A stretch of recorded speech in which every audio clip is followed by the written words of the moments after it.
And let's hit that button. And I don't know what that button does, but, we could hit that button. Hello, Jacob. Hello. Oh, that's the Velvet 7 button.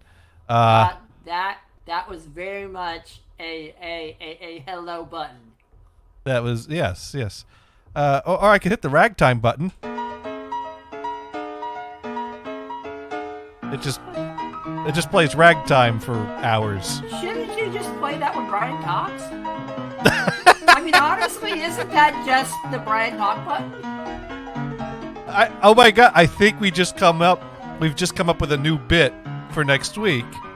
When Brian starts talking, I'm just going to start playing ragtime music. I mean, honestly.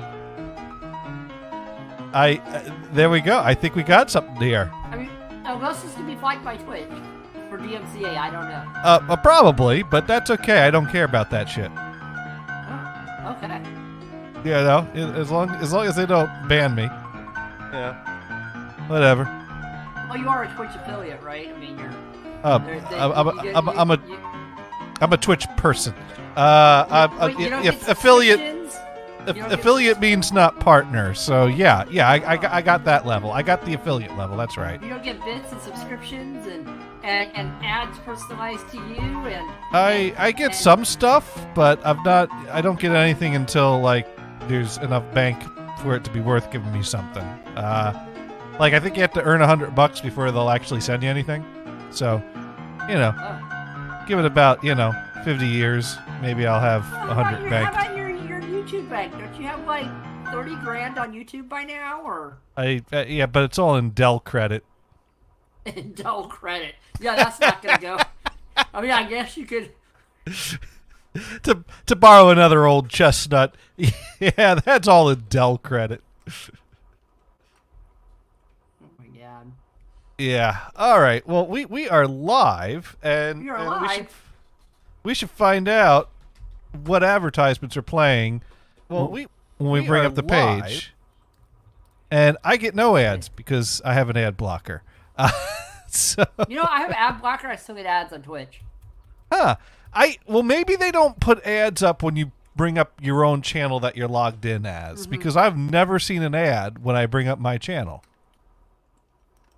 So, but anyways, yes, we are live here, so I guess we should do the whole opening the show thing here. So, once again, it's time for everyone's favorite internet radio show. Insert title here. The show that changes names so frequently, we just put a placeholder in. We'll figure that out one of these days. And Spark songs every week. Yeah, they might take us down for that, but that's okay. I'm still waiting for a copyright strike for this song, but no one knows what it is. So to the copyright police out there, please tell me what this is. Yeah, this is kind of like writing a check to someone to get their autograph when they endorse it. This is infringing on copyright of a song to find out what it is when you get in trouble for infringing on the copyright. That's the game I'm playing here. When the headaches can crash your entire game, what's it for? Oh, it's an Excedrin commercial. Oh, okay. In that case, let's. Oh no, not Taco Bell. Let's edit that. Brought to you by Excedrin. There we go. Is that with an E at the end? I don't know. No, I don't think no, so. I don't think no there's E an at the end. Okay, we'll take. It's in we'll the take green that bottle, off. though, right? The clear green Right. bottle. I remember those bottles. Well, I gotta tell you, and I'm a fan of Excedrin. Because Excedrin makes a great product called Excedrin Migraine. Now, my mom, she used to suffer from migraines from time to time, but she also suffered from the standard headache from time to time. Is that called children? Yeah, she had 4 of those. And they got progressively worse. I think my mom ended up with the same headaches. And she was always on last nerves. I don't know. I had to do with nerves too. So when Excedrin made a product called Excedrin Migraine, she bought that shit, and she was like, "Wow, this stuff works really good." And so that made me a fan of Excedrin Migraine. Now, there was one nitpick that some people have with Excedrin Migraine, and that's that the instructions say that you can only take one dose in a 24-hour period. And some people will take that dose and feel great for 4 hours, and then the headache comes back. And so that's why they don't take Excedrin Migraine, because they take something that will say that you could take it more frequently in case you need something. But here's the thing that I observed, because I started reading active ingredients because I do that shit. Because I'm cheap. That way, if I find something that's the same thing with a lower price, I'll buy it and I'll be like, it's the same damn thing. They always have the every drugstore like CVS or the pharmacy section of Walmart, or they have their generic version of Excedrin Migraine, and they don't call it generic Excedrin Migraine, but they call it something that's very similar, Waladrin or something, and they put it right next to the Excedrin Migraine on the shelf, and they do that for every medicinal product. And as far as I'm concerned, if it's got the same active ingredients, it's the same damn thing. Now, but the Addy aren't as cool. Addy subscribes to a different theory. He goes, well, it's more than just the active ingredients. The brand names, they do more fine-tuning. They have more trade secrets. It's probably a better product. And I'm The bottles are cooler. Yeah, the bottles are cool. The better product is Addy thinks it's better because he paid more for it. And if that works for him, I mean, there's been sometimes that things are like a BOGO of the name brand is cheaper than the Walla brand, Right. And I'm like, I'll do that. I have no problem with this. So typically I would find the generic Excedrin Migraine and compare the active ingredients to make sure it's the same, which Excedrin Migraine is basically acetaminophen, which is, fancy talk for Tylenol, and aspirin, which is aspirin, and caffeine. That's what it is. So if you take a Tylenol, you take an aspirin, and drink a cup of coffee, you've pretty much had Excedrin Migraine. Now, Excedrin has another product that they call Excedrin Extra Strength. And that stuff instructs you that you could take 3 doses in a 24-hour period. And the active ingredients in Excedrin Extra Strength are acetaminophen, aspirin, and caffeine. Well, you take the extra strength, right? And you drink 2 cups of coffee with it. And I mean, I have literally spent, amounts of time staring at the Excedrin Migraine and the Excedrin Extra Strength packages, trying to find the difference other than the instructions that one says take up to 3 times in a 24-hour period and the other one says take only once in a 24-hour period. Same active ingredients, same quantities of the active ingredients, same doses. I have not found a difference in these 2 products, and people have noticed this because Excedrin Extra Strength is typically cheaper than Excedrin Migraine, and it's like, how come they're charging 2 prices for the same damn stuff with different labels? Why are people that are taking it for migraines getting charged more than people taking it for standard headaches? And Excedrin basically has come and Excedrin has been asked this question because I Googled that shit. And Excedrin came back and they said, well, they're 2 different products marketed for different purposes. But that's all that they said. That doesn't tell you anything. No. That's the thing. That says nothing. At the end of the day, it's the same damn pills in different bottles for different purposes with different instructions and different prices. It don't matter which one you buy. So I stopped buying Excedrin Migraine and I started buying Excedrin Extra Strength, or the generic version of it, because they have generic versions of Excedrin Extra Strength and generic versions of Excedrin Migraine, and they're also priced differently in accordance with...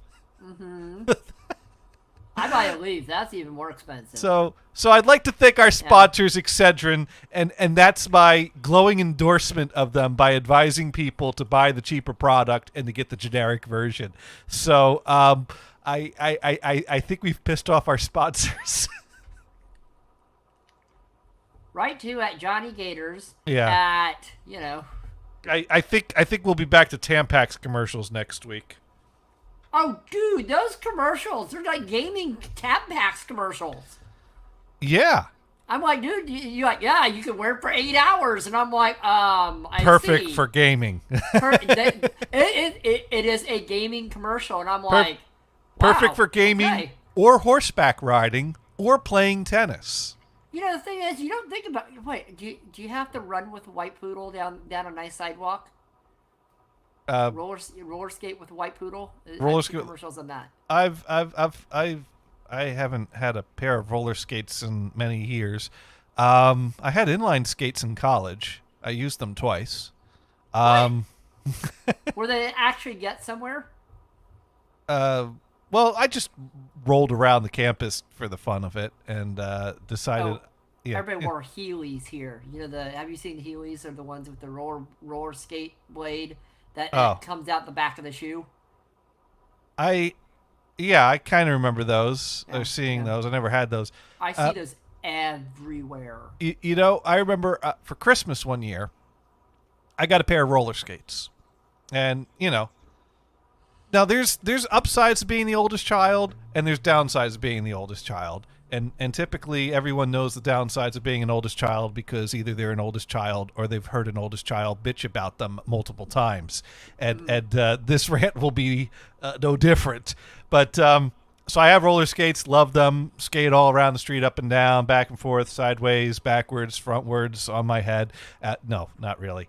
And then, of course, inevitably, I outgrew the roller skates.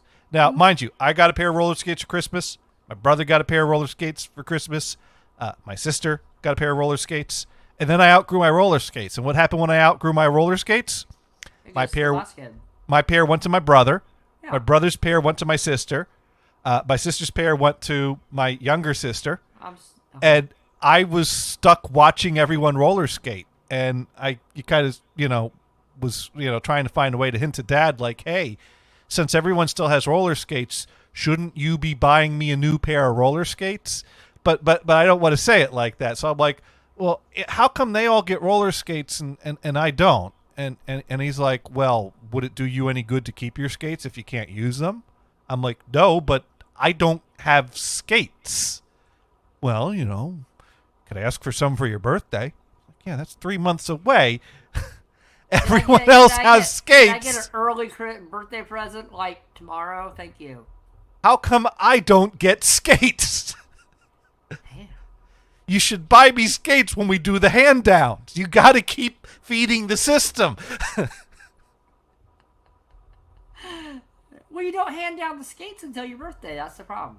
Well, but they already didn't fit me. Now, here's the thing.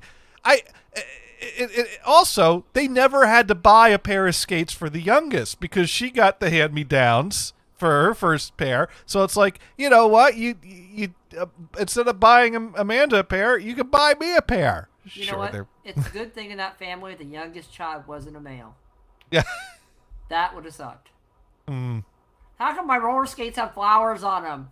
Well, you know why. Yeah.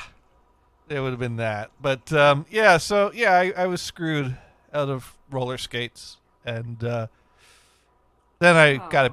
And then I think like a birthday or two later, I got the inline skates. You had to wait 2 years? Well, I don't remember the timeline of events. I don't know. So long. I don't know if it happened right after that or if it was another year because keep in mind, I was not exactly a, roller skater. So, yeah, I was upset about it one afternoon. And 2 weeks later, all the roller skates were probably buried in the closet somewhere, never to be seen again. Yeah, so by the time birthday rolled around, was I asking for roller skates? Probably not.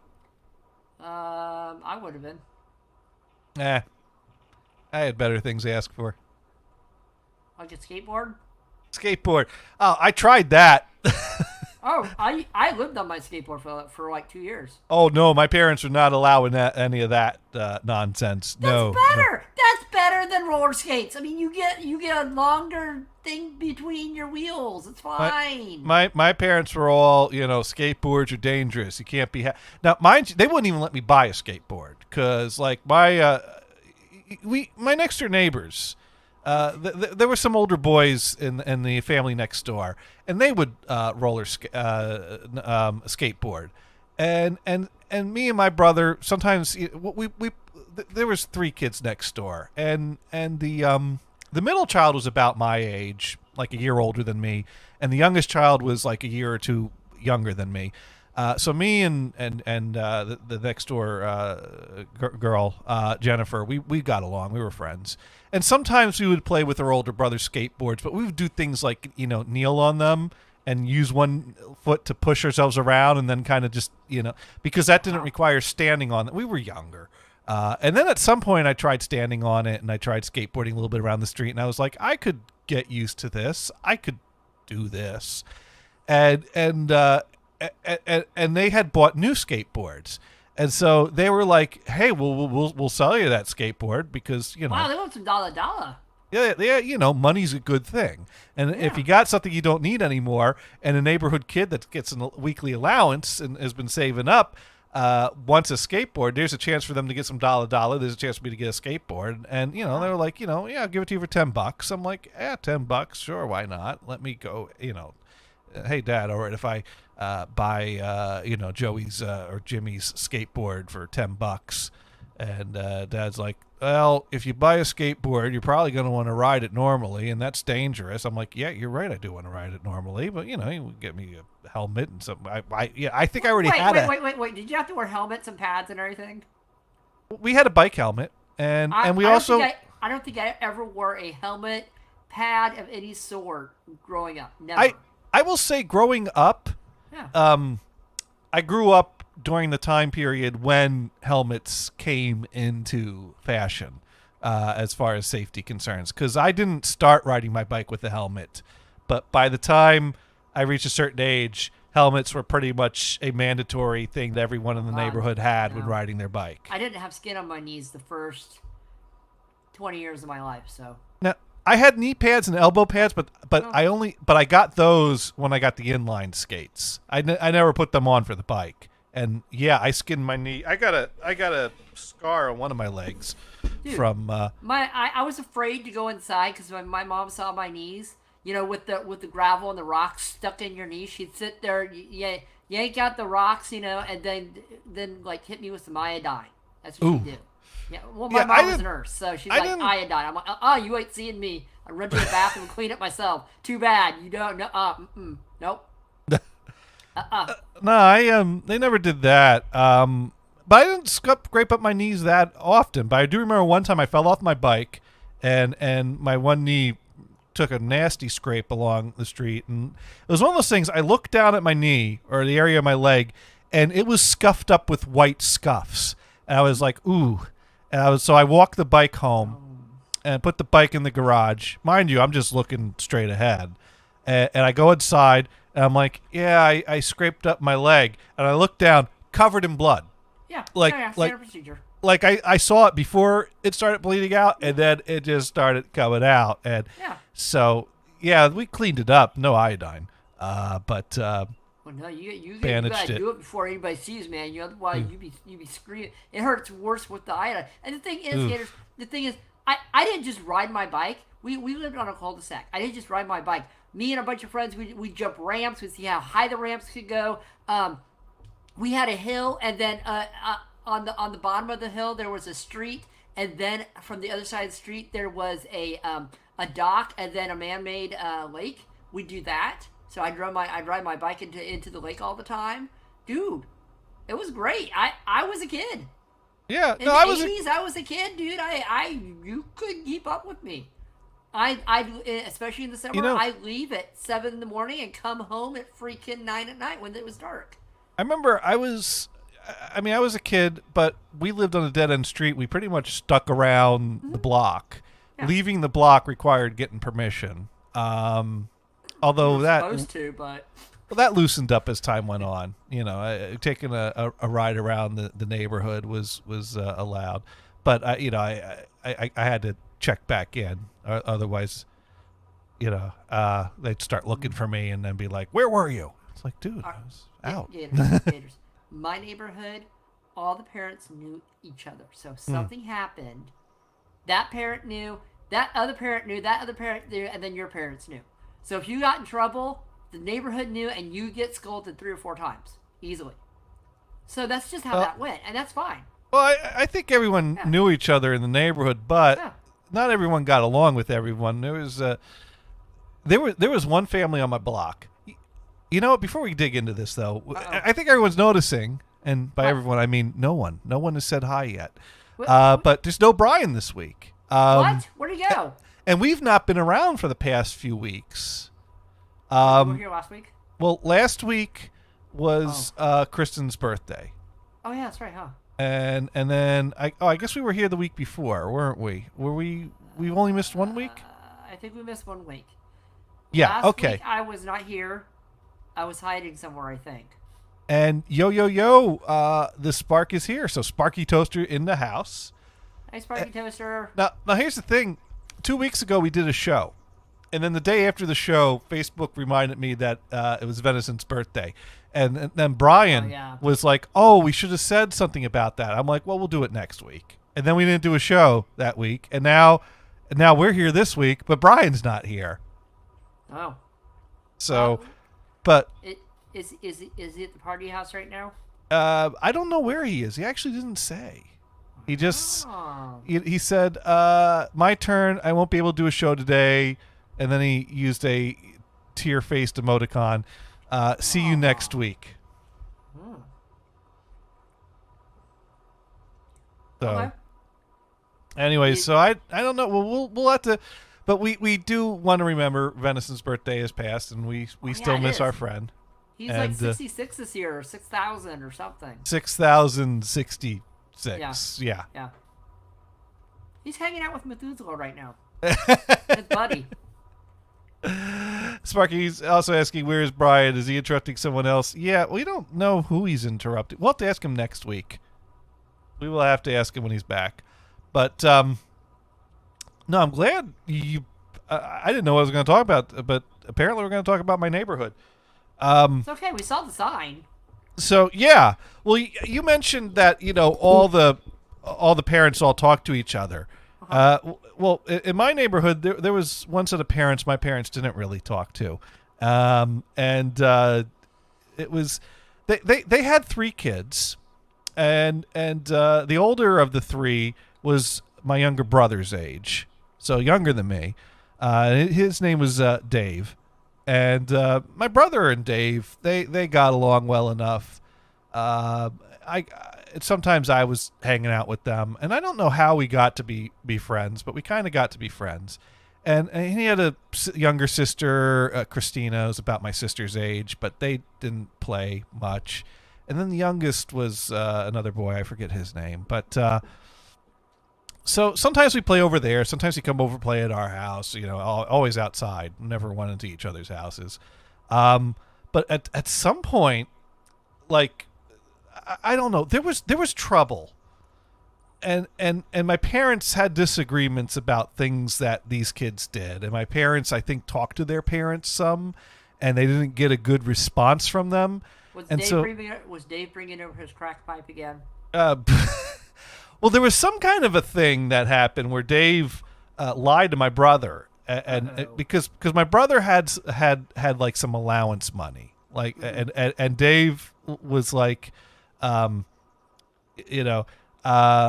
family's poor, and my parents can't afford to buy me any toys. Could I have some of your money? And my brother, buying the story hook, line, and sinker, and feeling bad for our friend, gave him $1. Now the thing is that my brother didn't always know the difference between a $1 bill or a $5 bill or a $20 bill. 5 and a 1. How hard is that?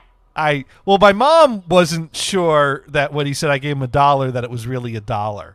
It was worried that he might have given him like a 20 or whatever, and so my mom decided we're going to take care of this, and my mom marches over to their house after they come back from shopping, or from being out, which turned out to be shopping.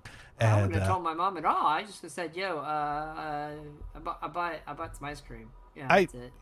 I don't know how my mom came to find out. I think a lot of times my mom trusted. You told your parents everything. No, my mom probably overheard Greg saying something to someone else, like, "Yeah, Dave's poor, doesn't have any toys. I even gave him $1." You did what? I think my mom overheard my brother relaying this to maybe one of our sisters or something like that. Or maybe my brother did say something. I don't know. All I know is my mom became aware, was not happy, and marched him over to their house and rings the doorbell. Dave answers the door. And my mom goes, "Hey, give Greg back his money." And he goes, "Nope, can't do it. I already spent it." And so, go get your mother. So my mom explains to his mom what happened.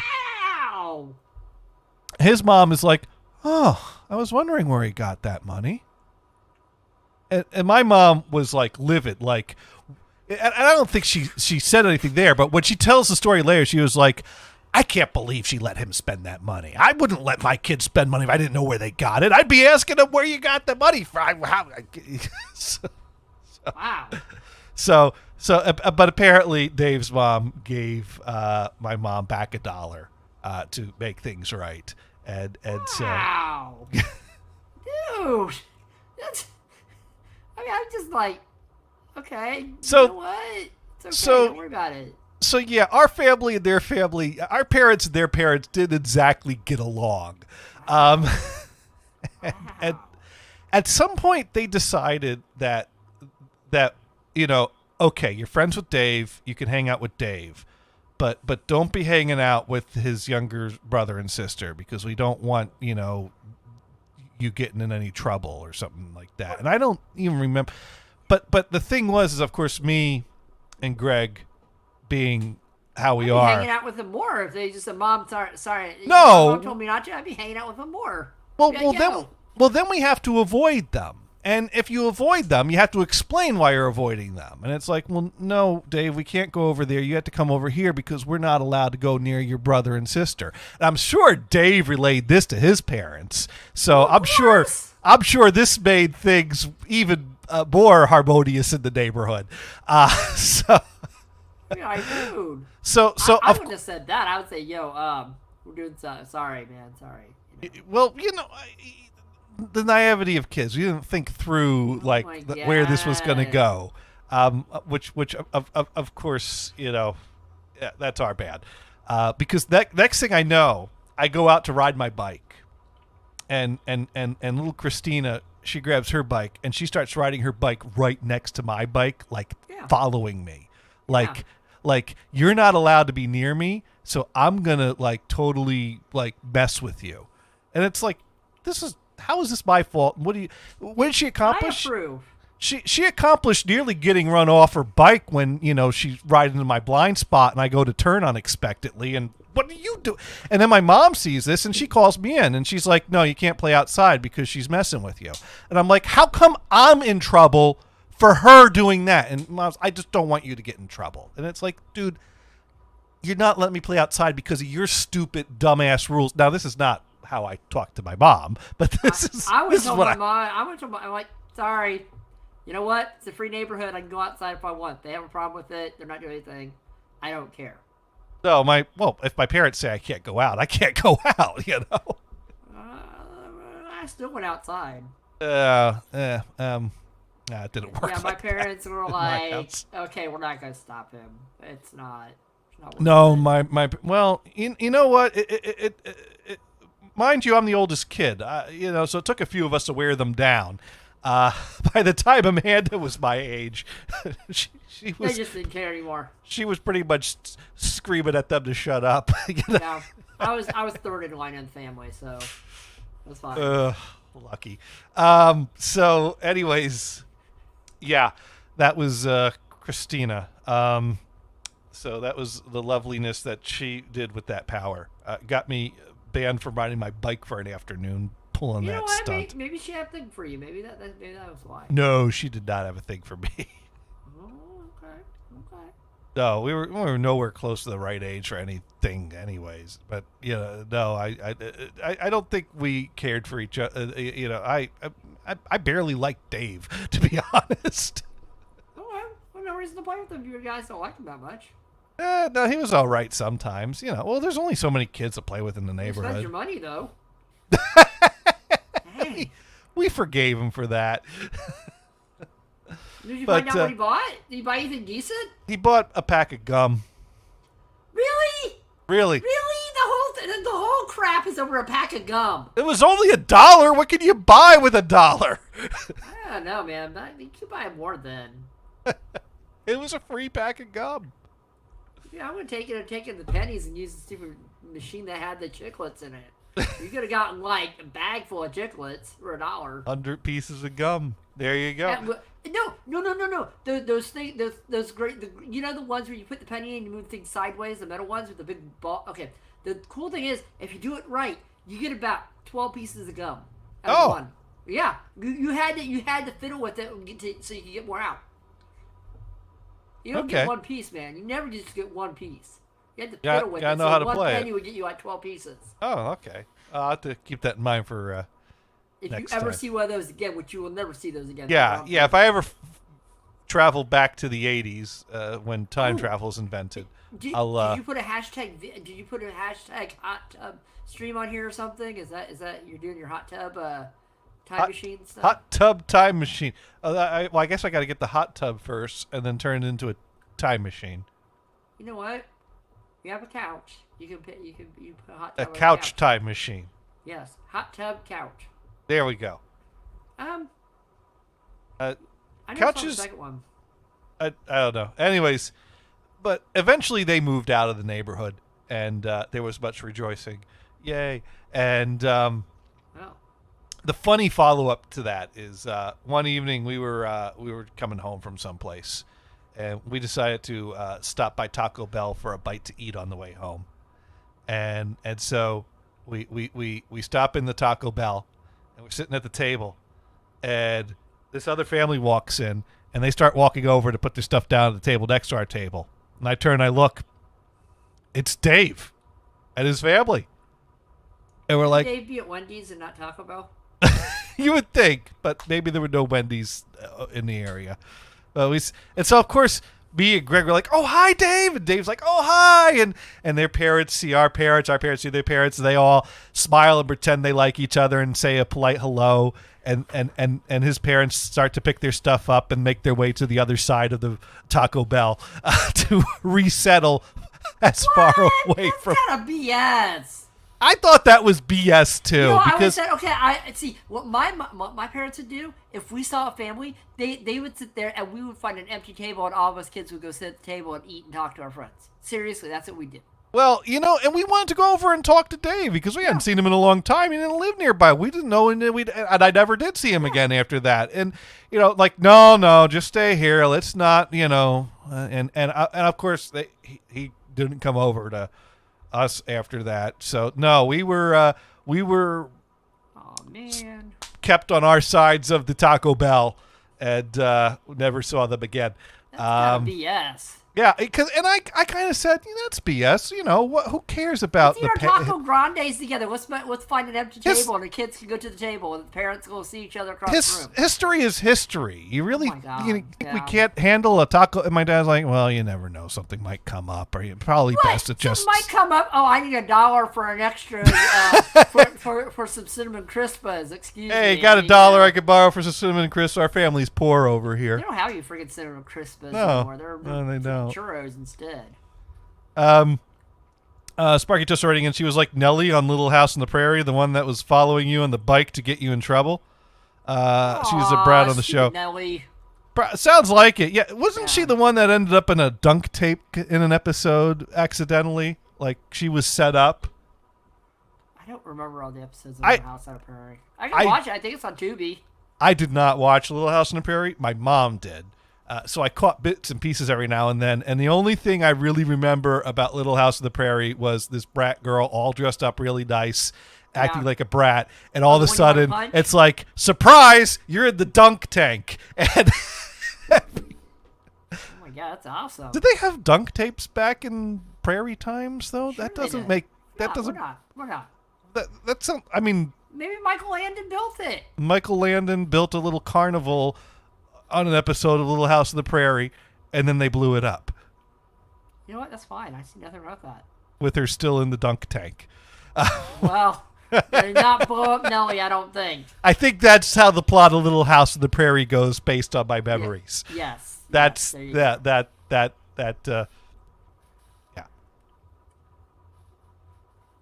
She had an animal, right? Did she have a dog or something? It's It's been a long time since I've seen that freaking show. I don't know. I just what they would hold a lantern, would like going to bed and saying goodnight or whatever, stuff Who like brings that. a lantern to bed? Well, I don't know. I seem to recall, it was dark. There's a lantern. They're going to bed or something like that. They went up in the loft or something, right? Like yeah, they're up in the loft, but maybe one of the parents had a lantern to see them off to bed. I don't know. I'm just trying to make sense of images in my head from vague TV so memories. Dangerous to carry a lantern around. I don't know. Maybe I should watch that show. Sure. Is Archie Bunker in it? No, but he should be. You know, I don't know if Archie Bunker would go well. I think technically all TV shows exist in the same universe. So that means Little House on the Prairie would exist in the same universe as All in the Family, probably by some connection, because as we all know, all of the TV universe is one shared universe that exists in the imagination of an autistic kid. We all know this, right? We did learn this at some point. This has been a proven fact. What if it's on different stations though? Because there's like ABC, CBS, and NBC. I mean, is that 3 different children? But they've all crossed over. It's the same autistic kid from St. Elsewhere. But I have another question. What about reruns? Well, they're just flashbacks that They're flashbacks. I see. Yeah, no. Tommy Westfall is the autistic kid whose imagination all of TV exists in. That's fine. That works. Because St. Elsewhere, the last episode, they zoom out of the hospital and it's a snow globe that the kid is holding, and like one of the doctors is actually his dad, who's not really a doctor, but he was imagining like all this stuff exists happening in the hospital. But St. Elsewhere crossed over with another TV show at some point. So that means, well, if St. Elsewhere is in the same universe as that show, then that universe also exists within Tommy Westfall's imagination. What about Bob Newhart? Remember the whole show in Newhart? At the end, it was just Bob Newhart having a dream for the whole series. Which means both of those shows exist in the same universe. One being the dream of the other character. So that puts them both in there as well. It's like Sparky Toaster's dreaming all this. He can't wake up. So what's going on with him right now? Yeah, maybe this show also exists in the Tommy Westfall universe, or maybe it's the Sparky Toaster universe, and when Sparky Toaster wakes up, we all disappear. Just remember, Gator, Sparky Toaster is really Dave, and we're all in his dream. But Dave's not here, man. Dave there? Sorry. Dave's not here. Oh my god. He must have gotten that too much. Yeah. Cheech and Chong were not. No, we're not. I did use that line once in an email, though. Oh, good. Because, well, at some point, someone signed up for an email address that's very similar to my email address. And I'm not the only John Guitars in existence, as luck would have it. There are distant or not so distant cousins Just enough that like I might cross paths with them at a funeral every now and then, but it's more of a nod and a wave, and I'm not exactly sure who everyone's names is, so there might be introductions. And let's just say at my grandfather's funeral, a call came in for a John Guitars, and we had to pass the phone around the room a bit.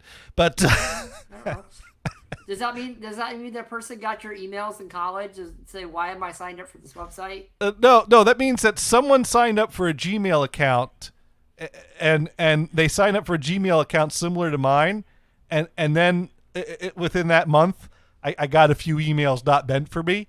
One of them had something to do, but one of them was related because there's a business, some kind of like landscaping or something. I don't. Wow. Not landscaping. Let me look it up. J Guitars and Sons is a business that exists. And actually it has the website jguitars.com. Are they squatting? Are you going to be able to get that? No. But I did manage. Addy for a while was squatting johnnygators.com and redirecting it to a very racist YouTube clip. But I finally bought that one when he let it lapse. And then I immediately told him, hey, you let it lapse.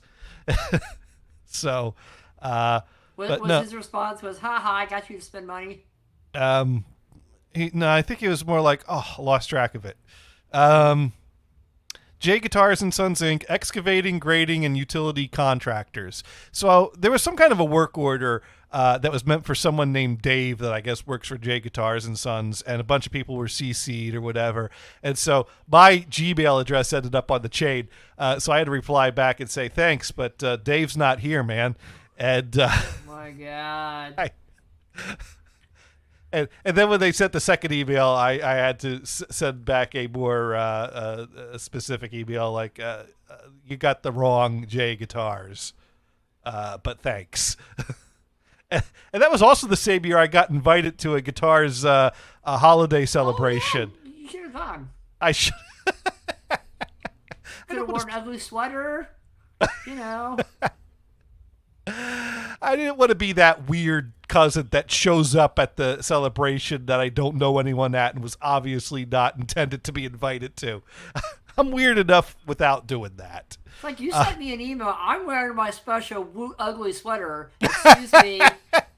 I dressed up for this. Now give me some pie. Well, there probably would be pie. Well, hey, I would bring pie, and then they'd probably be okay because I make good pie. You know what? That's the thing. You bring pie. I guess I could have replied and said, "What should I bring?" You should have. What am I bringing? Although if they thought that I was the person that they thought I was, they probably wouldn't expect me to bring a pie. But well, you know. But I'd surprise them. Not only would John Guitars bring a pie, but John Guitars would be an entirely different John Guitars. So, but is it odd that I get bags of rocks on my door from a landscaping company, even though I have an HOA? You get what? Little bag with it's a little bag, and it has a advertisement for a landscaping company, and the bag is full of little rocks. So they're advertising their services to you, which you could not sign up for even if you wanted to. Yeah, because number one, I have nowhere to put the rocks. Number two, I have an HOA. Right. So. Well, could you forward them to the HOA? The rocks? Yeah.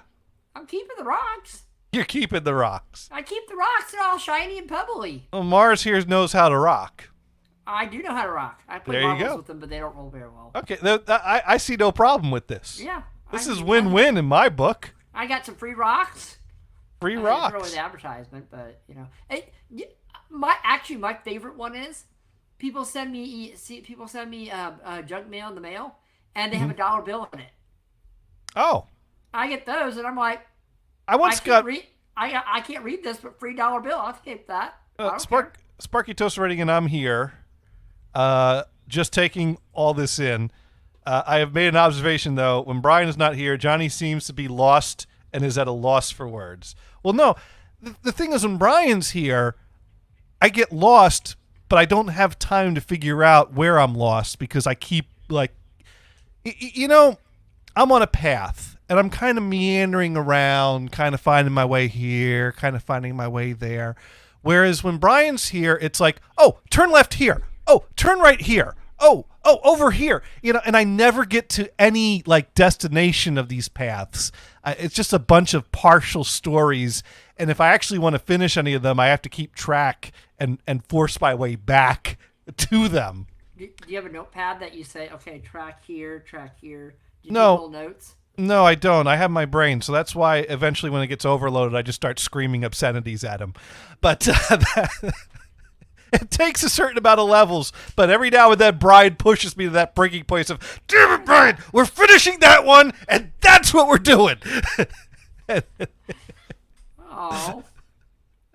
You know, I mean, doing the show with Brian is kind of like doing a choose your own adventure book where you keep your finger in every point so that you can backtrack. And at some point you got 10 fingers deep in this book. Well, the problem is stupid kids would always doggy ear the book that was no fun to find because you know where the doggy ear was. And you're like, no, I'm not going to go back there. I'm sorry. I'm not doing your adventure. I'm doing my own. Go away. Stupid ruining the book for everybody else who checks it out. Right. Excuse me. Sparky does already get, okay, I understand. You're more relaxed when he is not here. Well, I'm more able to take my time and not get sidetracked. I mean, sidetracking's not a bad thing, but it's not always a good thing. But sometimes it's like I start a story and I don't need padding. I don't need anything. I can tell the story. But Brian, that's not how doing radio with Brian works. So you kind of have to find ways to weave your way back to a story and keep it on track if you want to tell the whole story. Now, sometimes I'll tell a story and it's not that great, and he gets me onto something better. So I was like, okay, screw that. No one was paying attention anyways. But it's the times where he gets me like on 5 different partial stories that I start to get flustered, and I'm like, okay, Brian, let's pick a lane and let's stay on it for a while. Can you imagine him driving down a 7-lane highway? I've driven with him. Okay. He's not the worst coworker driver I've ridden with. Have you got any distances down an empty highway with him before?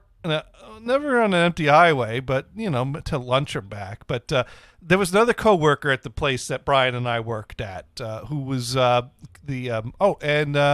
GIMP writing in. Oh, hey Johnny, are you on StreamYards? Yeah. I'm affiliate with them. They let me do. No, I signed up for a free account. But anyways. Yes, they're an affiliate. They pay gators, do shows. I'm on StreamYards. I'm on Twitch. I'm on YouTube.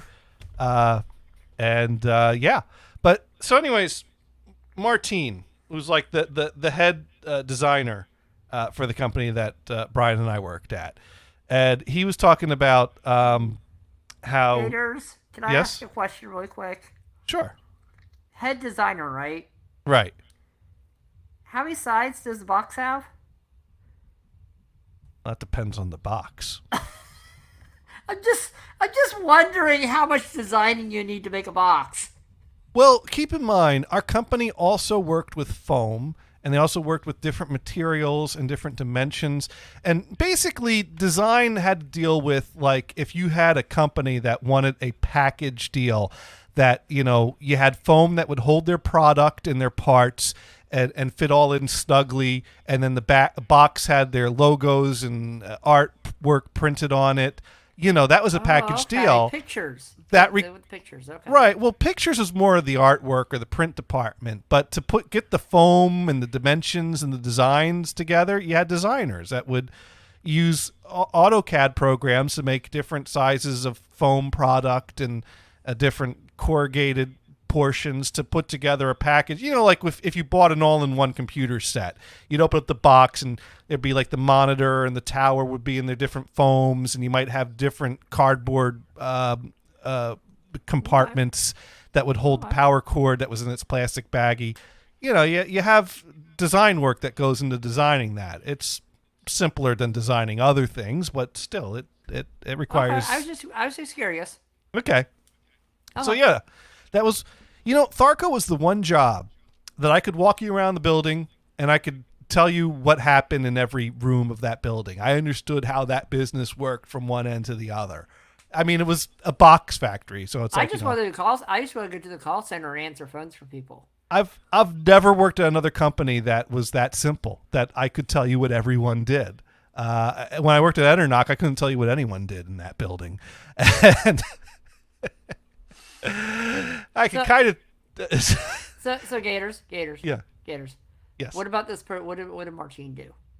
Well, he designed things, but he also would check out the flea markets and swap meets on the side, across the street from me, and buy things like there was the one in Oakland by the Coliseum. He would go there frequently, and if he found something that he thought he could flip for good money on eBay, he would barter and get it, and then he'd sell things on eBay. Okay, make some dollars on the side. Right. And so, we talk about different things and stuff. I'm into stuff. So one day he's like, "Hey, I'm heading over to the swap meet for my lunch break. You want to come with?" I'm like, "Sure." And he drove up. I got in the car with him, and I learned a little bit about how some people can drive like there is no tomorrow. Yeah. I mean, he was using corner shops, parking lots as ways to avoid lights. He knew exactly the last moment he needed to touch a brake to not hit the car at the red light up in front of him.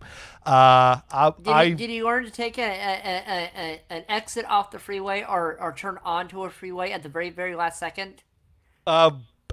From the very other end of the freeway. The freeway portion of the drive was kind of a blur to me. By then, I was kind of blanking out, but we got to the destination alive, and we got back alive.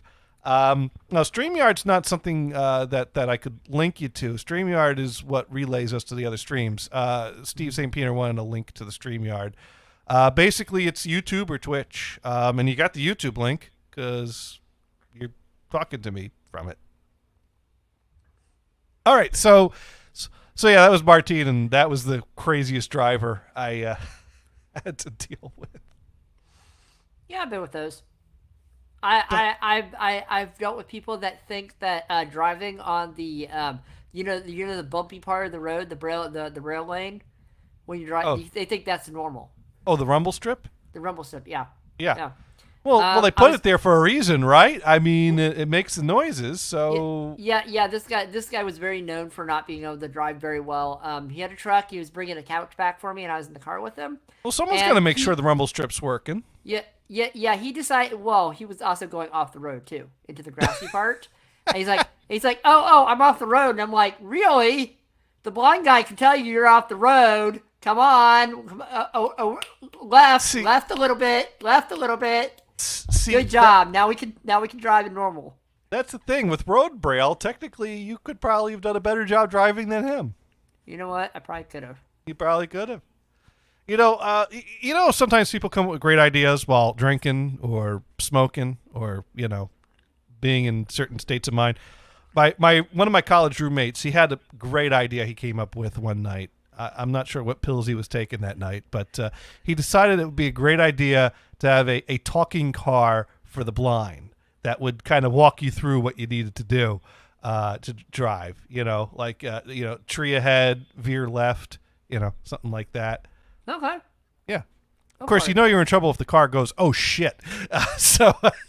Well, so there's a series that you might actually enjoy, Gators, and it does kind of have this in the future. It's a series on Amazon called Upload. Watch that series, and you'll see something cool with talking and driving cars. Upload and talking car. Okay. Yeah. So it's pretty good though. Right. The whole story is about a guy who dies. Okay. Spoiler, and he gets uploaded into a world. Oh, he was dead the whole time? What? And now we know? No. This is not the Fifth Sense. Oh, okay. That's okay, because it was actually the Sixth Sense.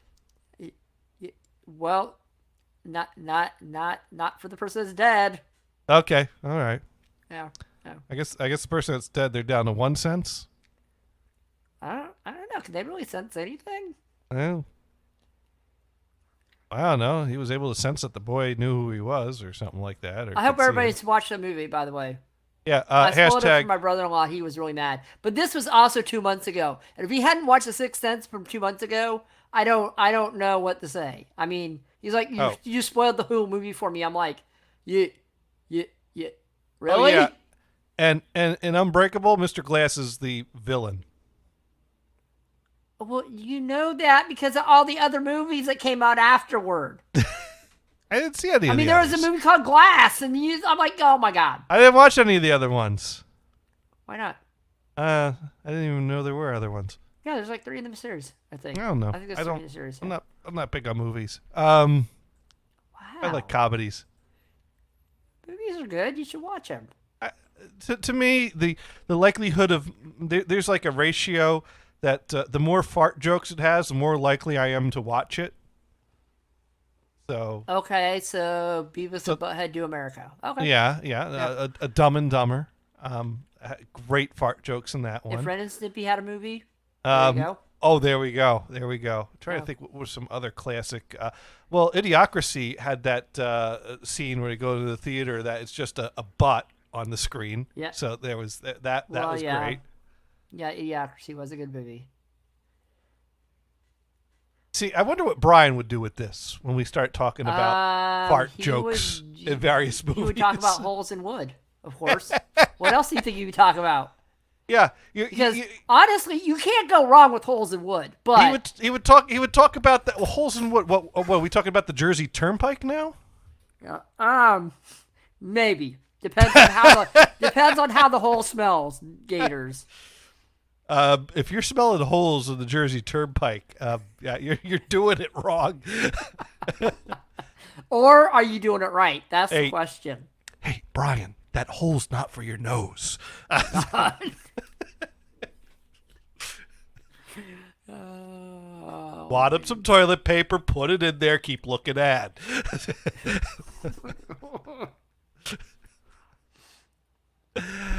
See, this is why we had Rye on the show from time to time to teach us these things. Yeah. That's Yeah.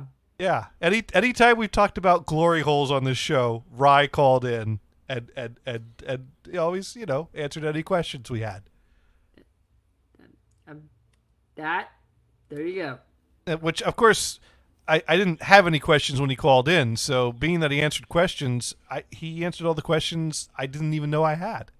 So, but I suppose Gators. That's called a professional. I suppose if the guy dives down the money pit and then a bunch of bubbles come up to the surface of the water of the money pit, that would be the fart joke in The Curse of Oak Island.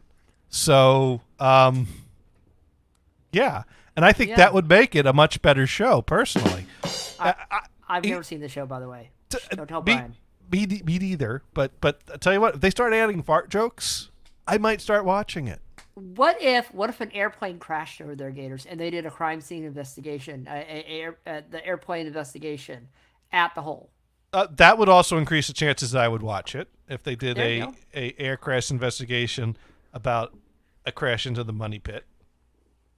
That would be great. Did they find money in there? That would take care of multiple problems at the same time, because the black box would inevitably land right next to the treasure chest, and then they go looking for the black box and come up with a chest of gold coins, and then they never figure out why all these people died, and the Curse of Oak Island ends. So that'd be win-win, right? Wait, no, that's. Actually, it's an island, right? Is this thing really an island? That's a good question. I have. Because remember, you dig deep. You dig too far deep, you're gonna hit water. Yeah, that is. Yeah. Why did a big hole they dug in the middle of an island fill up with water? That part is not a mystery. That is what happens when you keep digging. Oh, did the hole fill up full of water? Island. Is that what happened? It filled full of water? Yeah. Oh. Well, yeah. That's what happens. When Brian's not here, I'm suddenly more willing to talk about this topic. Oh dear. Sparky Toast rating in 1 hour down, 1 to go. You're almost there, Johnny. We can do this. Oh, dear. So I went down to the shore this past weekend.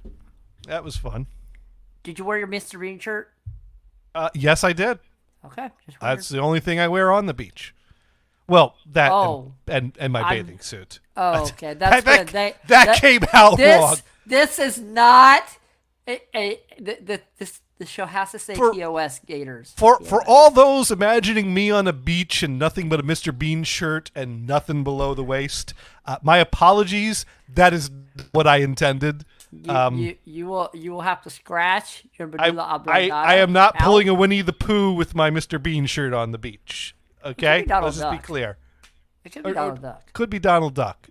Yeah, because he doesn't wear pants either. Well, but he always grabs a towel when he gets out of the shower to hide himself.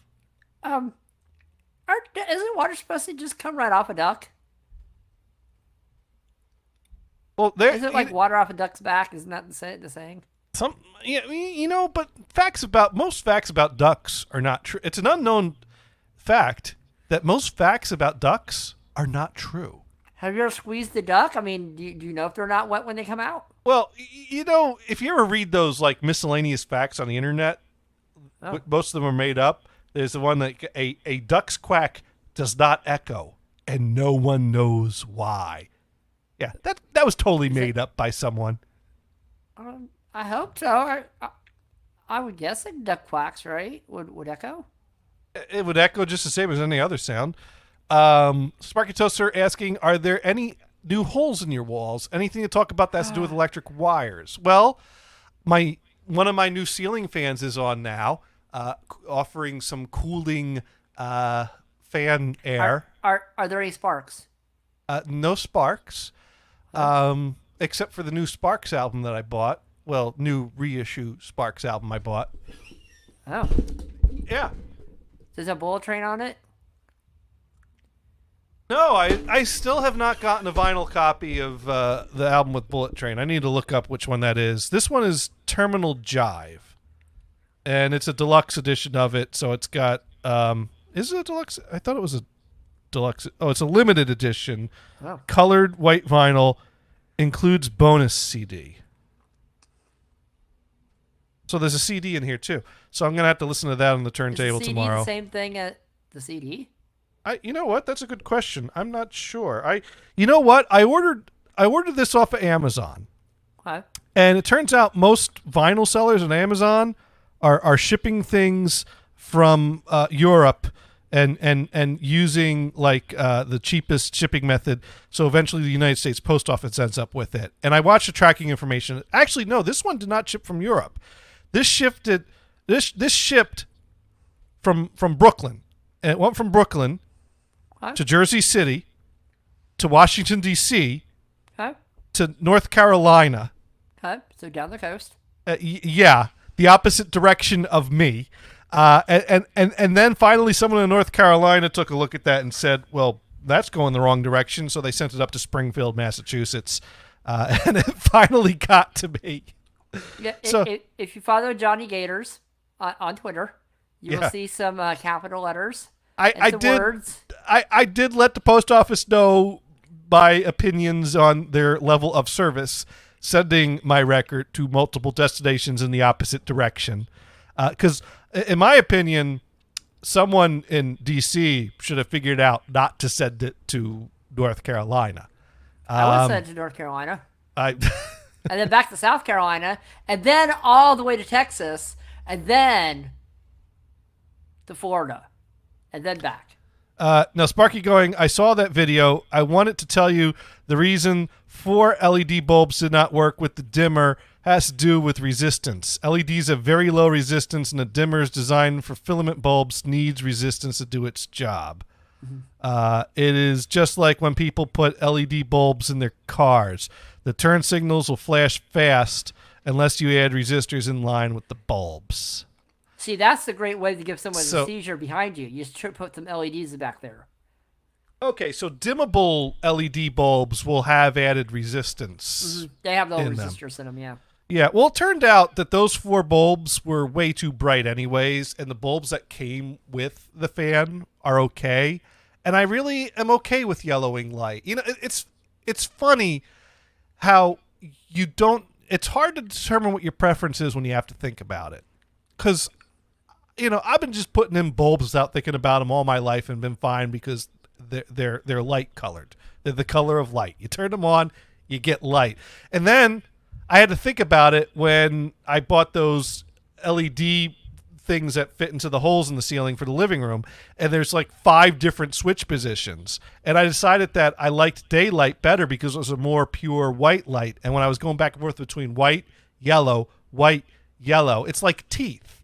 Do you want white teeth or yellow teeth? Well, to me it felt like the white light was purer than the yellow light, yet I put in the white bulbs and I turn it on, and it feels wrong because I'm used to a more yellow bulb in my light fixture. So then it's like, well, do I have to get used to my preference, or do I actually prefer the one I think I don't?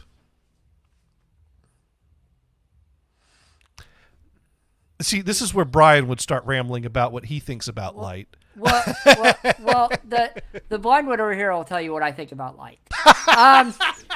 This is a topic you are well prepared to chime in on. I actually am very well prepared because I actually bought I had to buy 8 LED. I replaced all my lights with LEDs. You know, to save electricity since I never turn my lights on anyway. But no, I was gonna buy the daylight ones like you got, Gators. And then I'm like, well, which? Because there's like 2 numbers. There's like a bunch of numbers that you have to learn, and I'm like, I don't know this crap.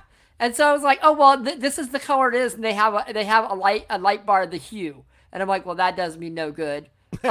So go to another website. This does me no good. Well, I was gonna order ones, and a friend of mine looks, he goes, those are like really blue. You sure you want those?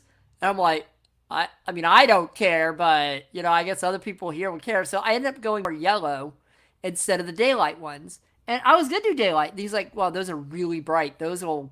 I'm like, well, you don't know. Maybe I'm going to be at a YouTube conference one day or something. I need my bright light above me. I don't know. Yeah. No, I don't. I didn't. So I just bought the ones that are more yellow. So, well, Sparky Toaster writing in, daylight is good for task lighting. Amber, yellow LEDs are for ambiance uses. Well, my thought was white is more pure than yellow, so I would probably get used to the... for light! Yeah. That's what I meant. Wow, for light. I was saying light, dude. What? I was thinking about, you know, white versus yellow, like with teeth or with things like that. You know, it's white light. It's, you know, so I thought I would just get used to the white light. And then, yes, it's very bright, but I also had the dimmer on here, so that way I can dim the light to my preferred level. Although I guess, would dimming it make it a dimmer white, or would that yellow it? No, it would be the same white. Because bro, that less white is it. It. That white is the hue of the LED. It's not gonna dim it yellow. Yellow will be a different hue. So I gotta get. I guess I could buy dimmable daylight bulbs. Swap them into here and see if I like a dim white light in this fan. But I don't have a problem with the yellow bulbs that are the yellowish bulbs that are in there. So did you end up repurposing the white ones that you got? No, they're sitting on a shelf I'm looking at right in front of me because I'm lazy. I need to put them back in a box. You know what You know where those white lights would be? If you had like those fixtures in a kitchen, that would be good for kitchen. Because like I've always had like the the long giant halogen lights that are like pure white. Those are what I use in my kitchens, and those have always been kind of in a kitchen thing. Or maybe in the bathroom. If you want to see the colors better in the bathroom, maybe. Well, I don't know. Well, Sparky Toaster's going, light bulbs have nothing to do with teeth. The only thing is with daylight, people will be able to see yellow teeth. LOL. Yeah, well, and I'm not saying that there's a direct connection between light bulbs and teeth. I was just saying that my mindset was that like a yellowish hue to a light, you know, pure light should be white. But that's not true because there's different color stars and different types of light and there's a different range. But white is, you know, that combination of everything. So it's like white noise is all the frequencies even. White light is, you know, kind of a complete, you know, pure balance. Yeah. So to me, you know, it's like you want that natural white color for your light, kind of like how you prefer white for teeth rather than yellowing teeth. I was kind of equating a yellow hue to a degradation of a pureness of the quality of the light. I also think I want to get off this topic before someone takes it out of context, though. But that's fine. I'm just saying. I think a yellower light, which we are used to, a more natural color for light. I think it's more calming than a pure white light because with what's going because like. I know a lot of people at my college where I used to work, a lot of instructors would just turn off their giant over the lights on the ceiling and have like a pole light or something that would be more of a different hue color. And it would be calmer when they worked, it would be warmer. So it wouldn't hurt their eyes as much. It feels more natural. You know what I mean? Sparky writing in, I like a warm LED light unless I'm doing surgery. That is a good point. What are you doing surgery on? I'm very curious. Have you used a scalpel lately? My first thought is like, oh, here he's being a jokester unless he does it. But I'm like, you know what? Digging into electronics is very much like doing surgery. So if he's got a appliance on the table that he needs to solder some capacitors into, he's gonna that's doing electric surgery. You're gonna want a nice bright light on that you can see what you're doing. Oh, it is a joke. Okay. I went from it's a joke to wait, he was probably serious in saying it in this. Nope. I mean, you don't know your viewers. They could be heart surgeons. You don't know. Well, I started thinking about my TV in the basement, and I got a nice bright daylight bulb in the thing on there, so I could aim it right on there and see what I'm doing. And I'm performing surgery. I don't think the patient's gonna make it, but Sparky does like the analogy, though. It holds up. Yeah. I mean, sometimes you use forceps and tweezers and scalpels and. Now, I will say that I've run into a minor problem with the fan. It's not a major problem, and it's actually I'm getting used to it, and it's not a problem. But like Kristen didn't want a fan in her room because I'm like, dude, I'm putting in ceiling fans. You want one? I'll get you one too. She's like, no, and I'm like, you don't want me to spend money for a fan for your room, or you don't like ceiling fans? Because like, who doesn't like ceiling fans? And she's might like, blow her papers around when she's trying to work though. That could, but she was like more of a like, well, I don't like the look of it. You kind of got the blades going, kind of a strobe thing. And so I turn on my ceiling fan, I turn on the lights, and I see a strobing shadow at the topmost portion of the wall on the ceiling in my line of vision. And I'm like, oh crap, I put in a strobe light in my room. So it's not awful, and it's not like giving me headaches or anything. But it's like, am I noticing it because she said something, or is it really bothering me? Well, then you could get 4 different color lights for it, so add the full effect. And always crank disco music when putting on the fan. Instead of watching Dandy, you watch your ceiling fan instead. Yeah. So, well, what I could do is I could in the corners, away from the blades, put in a few of those ceiling lights to shine light down, which would cover up the shadow. Because what it is the light bulbs are under the fan, so they go up through the fan blades and off of the casting shadows in the area. Yeah. So if I have lights from above that's away from the blades, that should minimize the strobing effect. But that means more wires, more attic time, more work. So that ain't happening now because it's like, it got up in the 90s today. So the attic was probably damn near 100. 62 here. It's been cold. Sparky pointing out that Johnny tried doing surgery on his tone arm, but the patient died. The copper cast didn't last. We decided to return the patient to where it came from and exchange it for a warranty per eBay's terms of service. That's how tone arm surgery works, right? Yeah. Yeah. Yeah. No, it's funny. I was speaking of warranties.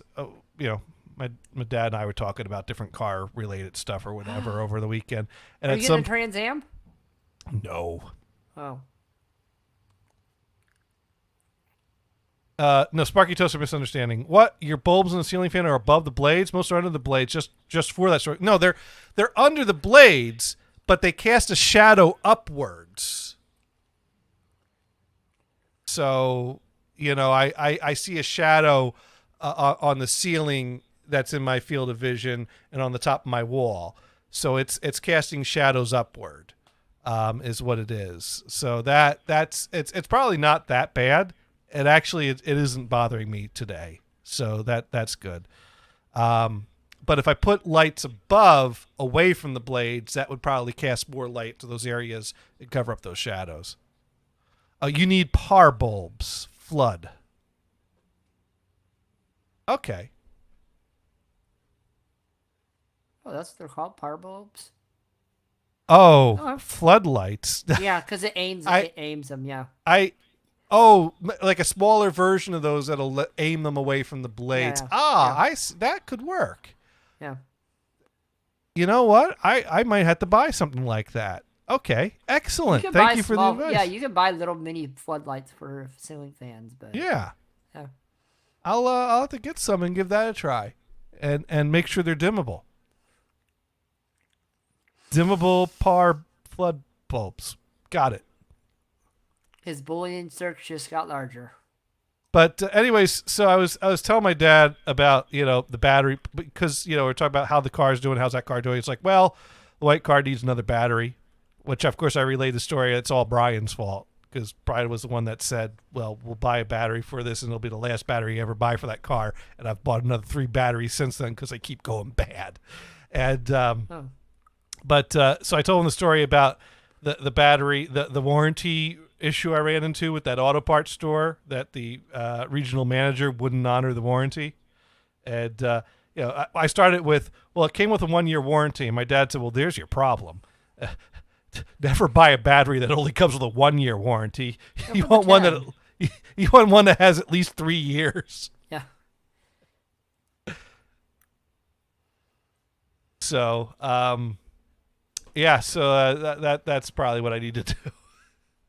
I thought that was funny because I thought 1-year warranty was kind of standard, but no. If a car battery has a 1-year warranty, it's not a good battery. Of course, I already figured that out, going through a few of them. Did you go through 3 in 3 years? I think so. Sparky Toaster ready again. Haha, that's a 1-year warranty on a battery. That's funny. Maybe I'm remembering it wrong, but I wasn't even here a year. So it had to have been, or I was only here about a year at the time. I bought the battery. It died before the end of the warranty. I exchanged it. The second one died in this roughly the same amount of time. And so I was like, this was a brand new battery. It didn't even last a full year. Replace it. And they said, well, you're past the 1-year point of the initial purchase. You've gotten a year of battery use out of it. We're not initial purchase, like you have to have 1 year of the original battery. They want initial purchase, and I'm like, yes. And my argument was, this battery was brand new less than a year ago. It should last at least a year. Yeah. And I remember that the regional manager made the argument, if we did that, we'd have people just trading them in for new batteries all the time. We go out of business giving away free batteries. And I said, well, that's your business. Enjoy. And I'm like, well, dude, if you had that problem that everyone was replacing their batteries within a year all the time, then those are some pretty shitty batteries. You should be able to get a year out of a battery. Yeah, I have AA batteries that have lasted more than a year. Yeah.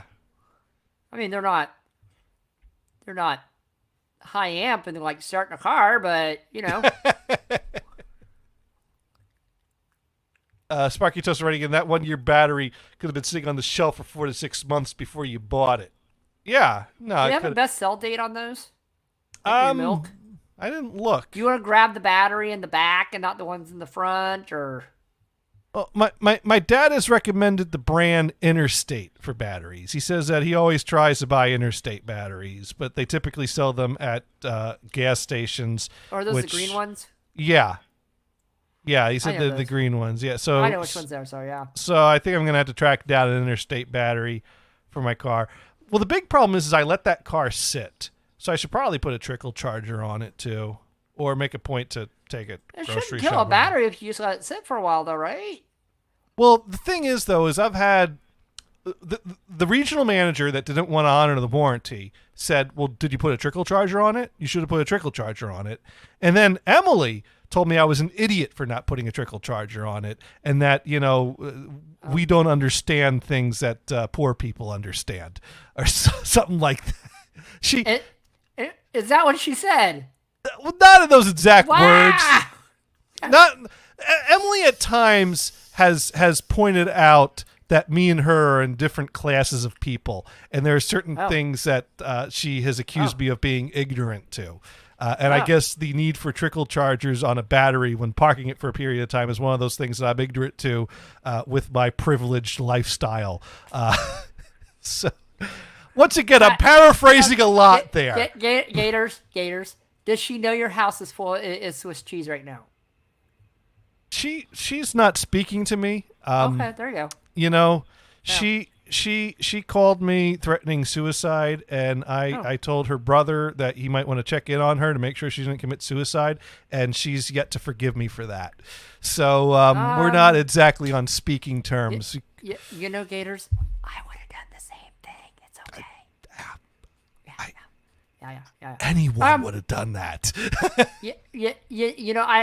I'm now referring to your place, Gators, as the Holy Sanctuary. It's not that bad. It's not that bad. Actually, before I close up all the holes, I probably should figure out how to put in my Google Smart thermostats, because they require a wire I don't have, and the wire for the thermostats runs up roughly the same area that the thermostat on the second floor is on the wall that the chimney runs along.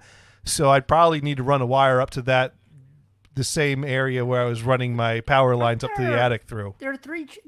Was there 3 or 4 wires for thermostats, right? There's the hot cold, or whatever they call it. The black and the white wire, and they have the green wire. The green wire goes to the groundy thing. Well, there's a wire that is needed for the smart thermostats. That's like a power wire that not all thermostats have. And so I found when I was going to install the thermostat that I didn't have that wire, and then I put them away to figure out some other time. And now I'm like, well, you know what? I got the holes. Maybe before I close that up, I should probably figure that out and put that wire in. Mine doesn't have that. Mine doesn't have that wire. It has a 9-volt battery in it. Mine. The 9-volt battery is kind of dying, and there's a problem. So to turn on a heater, I have to turn it on. And then I gotta hit it a couple times. Yeah. And then it turns on. Then you can go up or down. You can just change the battery, right? I could, but then I don't get to hit it. Are you trying to get a full year out of it? Yes, I am. Yes, because actually it hasn't been a full year yet. So maybe if you wired up an interstate car battery to your thermostat, you get 10 years out of it. How much amperage? Those are what 12 volts? I only need 9. Does that mean the LED? Does that mean the display is brighter? Is that what that means? More is good, right? Yeah, it'll Yes. Pardon the little hump over here. That's the car battery over here. If 9 volts is good, 12 volts is better, right? Is that how voltage works? Yes. Just remember, it's not the voltage that'll kill you; it's the amperage. Yes. It's not the voltage that'll kill you; it's the electricity. That's why you can't just jack in a couple 9-volt batteries to your car to start it. I'd like to challenge that. We should try that. Ooh, there is a guy named there's a YouTube guy I watch. He tries a bunch of crap, and one of the things he did, he hooked up like a couple hundred 9-volt batteries together and got like 500 volts or something out of it. It was like zapping crap with it. It's kind of cool. Ooh. He zapped the hot dog and it exploded, and he zapped the That reminds me of we had science fairs in 6th through 8th grade, and I remember the first science fair we had. You could either build something, invent something, or build something, or do an experiment. And I guess one of the experiments that was on a list or a book of things that we were allowed to get experiments from was to build a hot dog cooker. And it was the type of thing that would involve 2 nails coming out of a board of wood that's wired up somehow. And this hot dog cooker was built with basically a power cord going into a plug outlet that the 2 wires went off to the 2 nails, and you just cook the hot dog with AC. Works. The science teacher would not let him plug it in.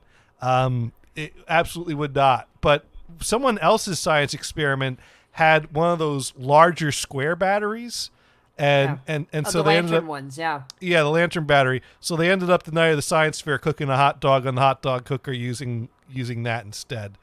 To catch up messages, though, Sparky Toaster confirming that Interstate is good for car batteries, and then suggesting to put a 1.5 or 2 amp trickle charger maintainer on it. You do not need any more amps than that to trickle charge. Just make sure it senses the voltage of the battery and shuts off and goes into standby mode when it is fully charged. You do not want a charger that is actively charging all the time. And Dune came in. Sup? And Dune was also calling that science teacher that wouldn't let my classmate plug in his hot dog to the wall outlet. A coward teacher. You know what? You don't put regular hot dogs on those. You get the ones that are cheese filled. Those are the ones you need to use. That way, when they explode, they spray cheese all over everyone. Well, do you deny that's not better? I'll give you that one. Yeah. Okay. Yeah. All right. More cheese, more good. Yeah. For my science projects, I made a telegraph, and I put one in somebody else's booth and one in mine, and they're both connected with the lantern batteries, and that worked. Oh, that's cool. And then my next year, I did a hydroelectric generator. So. Yeah, that was fun. I did a science experiment on different methods to slow down the browning of apples. Vinegar, huh? Or lemon juice? Yeah, vinegar, salt, although they didn't taste very good after that. Unless it's salted caramel. It's fine. That's perfect right there. But yeah, it was one of those things where you tried like 5 different things, and you cut up 5 different apples, and you would observe them and kind of take notes every period of time how brown they were, so that you could measure which ones browned less. Okay. Freezing was also a good method if you to keep it from browning. Stick the apple in the freezer after you cut it, and that will. Of course, then you got to thaw it out, and it typically browns while you're thawing it. I have a question, Gators. Gators, this is a very big question. Yeah. Who actually cuts their apple and then stores it away? People that do experiments on the browning of apples. Because honestly, if you're going to cut your apple, you're going to eat it. Well, there's 2 things. One, if you only want half an apple and there's no one around to split it with. And 2, I remember one time someone came to class with apple slices that had all browned in their bag between when they brought it in from home and brought it to school. It's some pretty crappy apples if they brown from home to school. Well, I mean, half a day of school till lunch break. So the next day she had a full apple and one of those push-down apple slicers so she could slice the apple in class. Those are the best thing. That's the best invention right there is a push-down apple slicer right there. Oh, yeah, those are great. Yeah. If I have it doing writing, and I bet that teacher would not plug in an old TV also. No one should plug in an old TV. I like the smell of plugged-in old TVs. It has a nice ozone-y smell. How do you think this house burned down the first time? Probably was a TV-related fire. I thought it was somebody opening up the gas mains or where the lights are supposed to be. That could be. I don't know. I have no idea about the history Someone said, of this house. Look, this big hole where the gas is coming out, it's not lighting. Let me light a match up there. Let's see what happens. Look, light. Look, house on fire. I have lots of light now. There we go. That's yes. Totally legit. Yeah. totally how it happened. Let's see. If I were doing running in, would have been cooler with an apple and a switchblade. I don't think that would have played out well. Not in my school. They didn't let us carry knives. Heck, I couldn't even get away with carrying a screwdriver in my school. My kindergarten, I took apart the desk with the They screwdriver. told me no screwdrivers. Orange juice is okay, but you're gonna have to leave the vodka at home. No, that's not. I had this big ass screwdriver. And then during recess, he took a nap. You know the scene in the Blues Brothers when they're in the elevator, and yes, and then they get to the floor. And Elwood tells Jake to hold the door for him so he can, mess up the electrics in the elevator before they leave it. Mm-hmm. And he takes out that big spring-loaded screwdriver and then, pushes it down and it twirls the screw out. Mm-hmm. I had one of those. Wow. It was really cool because it was like you pulled it out. It was like a ratchet thing, but you pulled it out and it had this intersection that had, different swirled channels in it. So when you pushed it would basically turn the screwdriver around so I could and just screw something in or out. Yeah, a pushy driver. And I was trying to describe it to one of my classmates, and they're like, I don't know what you're talking. I'm like, oh no, it's cool. I gotta show it to you. And so I brought it into school the next day just to show off this old tool I had in my toolbox. And my science teacher, I think it was chemistry. He wasn't too keen on me carrying this big ass screwdriver around in my backpack around school. So he said, "Look, I don't want to get you into trouble or anything. Just give it to me, and you come back, pick it up at the end of the day, and he liked it so much he kept it, didn't he? We'll keep this between us." Well, no, he liked it so much he was fiddling around with it while teaching the class, and then he touched the part of it that was greased up and got oil all over his hand. He's like, "Oh man." And it's like, well, serves you right taking my screwdriver away from me. But no, I got it back at the end of the day and I left it home. You know what? If I was a science teacher, I'd be playing with the stuff I took from my students. Yeah. But doing running in, yes, the pushy driver, it was cool like a switchblade. Yeah. Well, it was more functional than, I mean, a switchblade, only so much you can do with a knife, but a screwdriver, you can, take things apart, put it back together. I mean, you could do way more with a screwdriver than you could with a scaffold. But that might be some fighting words there, Gators. I don't know, man. Sparky Toaster running in, Johnny is the reason why bathroom stalls have one-way screws on them. Oh, do they? I don't know that.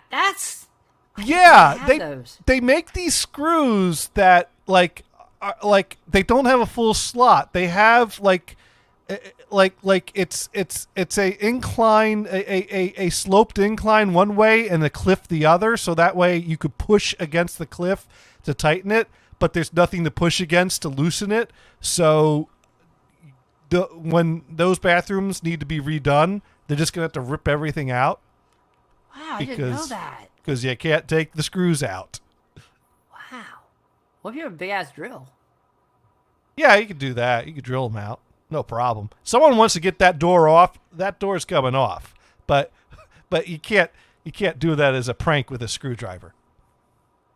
Wow. That's okay. Most pranks in bathrooms that I observed involve someone's mattress ending up on top of the bathroom stalls. No screwdrivers needed for that. Oh. You never? Yeah, in my college, it was common to go in to use a bathroom and notice, like, hey, there's a bit less light in here. Oh, wow, there's a mattress over my head. Gee, I wonder whose mattress that is. No. I'm not saying I ever saw that. Nope.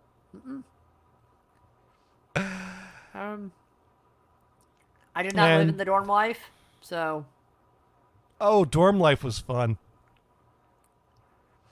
Dorm life was fun because no one ever messed with me the way I witnessed people being messed with. Poor Conrad. Poor Conrad.